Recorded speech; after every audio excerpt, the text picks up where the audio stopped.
परंतु सकाळी जेव्हा त्यांनी प्रस्ताव द्यायचा होता जागेचा, मुद्दामून त्यात मेक मारायचा प्रयत्न केला, जेणेकरून शिवसैनिकांमध्ये बेचैनी होईल,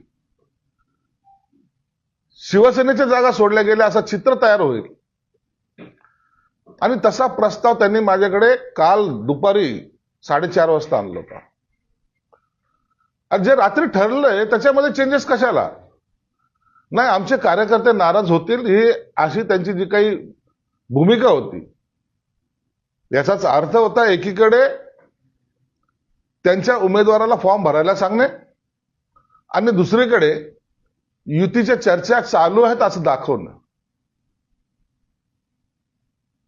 कालचा प्रस्ताव तर हो चुकी झाल्यात असं सांगून सुद्धा आतापर्यंत या घडीला या क्षणाला सुद्धा त्यांनी कोणताही प्रस्ताव त्या चुकीच्या दुरुस्त्या केल्या नाहीत आणि नवीन जो प्रस्ताव तो दिलाही नाही.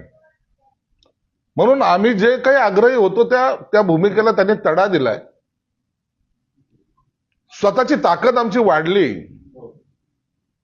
आम्ही काही करू शकतो, हा जो त्यांच्या मनामध्ये जो काही म्हणजे अहंकार आहे,